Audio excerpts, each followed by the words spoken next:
What up, y'all? 11 pages in a day. We're in the book of Thomas. Thanks for joining me. It says, in the days when you consumed what is dead, you made it what is alive. We must come to realize that we are life itself, as is the Creator, that the dead only live through contact with us. We are the only source of life in our private sphere of evolution. Yet we idolize that which has no value or meaning except in its relation to us. Our involvement with it is the only life it has, yet we exalt it above us and even claim to be dominated by it. In time we come to think that if it is eliminated from our lives we will die, either physically or metaphysically. We are thus truly negative. Black is white and white is black. Empty is full and full is empty. Something is nothing and nothing is something. The dead is alive and the alive is dead. The dilemma is colossal. How can we ever break out of it? Actually, it is easy because we are life itself. All we need to do is turn to our own self. That is why Buddha said, turn around and behold the other shore. Getting into our mess is much harder than getting out. This is an unacceptable truth, but is no less the truth. It is material life that is hard, because it is an attempt to accomplish the impossible, to make the dead alive. Spiritual life is comparatively easy because it is a matter of eternal reality. That eternal status must be pursued, must be driven home in our consciousness. So Yeshua puts forth two crucial questions. When you come to dwell in the light, what will you do? When our consciousness once more comes to dwell in the light of the Spirit, both finite and infinite, what will we do? Nothing. As Buddha said, birth is exhausted.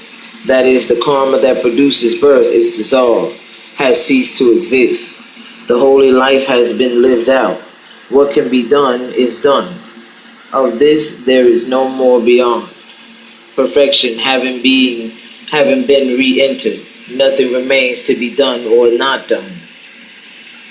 On the day when you were one, you became two. But when you became two, what will you do? There was a time when we were in the state of unity, but then we entered into duality. When that occurred, what then could we do? Again, nothing, for we had made ourselves helpless through immersion in unreality. There is, however, a single thing needed, awakening. But we do not do awakening, for being awake is a state. So we need only stop sleeping, and lo, we will find ourselves awake in reality. Therefore Paul wrote, awake, thou that sleepest, and arise from the dead, and Christ shall give you life. That's a reference to Ephesians 5 and 14. The title of this next part is called The Unspeakable. Let's go.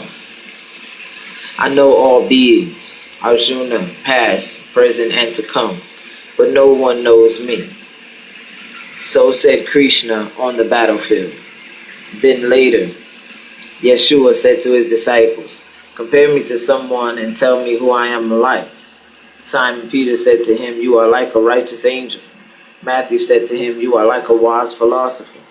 Thomas said to him, Master, my mouth is wholly incapable of saying whom you are like. Yeshua said, I am not your master.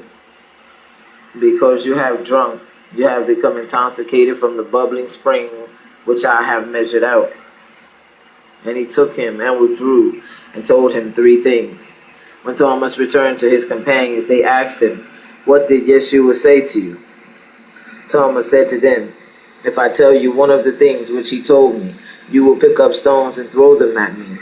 A fire will come out of the stones and burn you up. This is called levels of consciousness, levels of understanding. It is sometimes said in the East that there are as many worlds as there are human beings. That we see each other according to the levels of our consciousness. which is greatly, usually totally subjective. I saw this early on in my life. I knew people who lived and breathed the supernatural. They did not believe in spiritual realities, they knew them. I do not believe there is a God. I know there is a God. Yet, right next door to them lived people who had not a hint of anything beyond the normal mundane. It is a matter of record that some people can enter a haunted place and instantly be aware of its character, whereas others can live there and experience nothing unusual.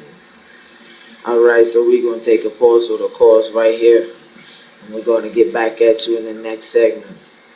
Good to see you on here. Glad you're still walking this way. I want to say be well in the name of wellness. The Creator is with you.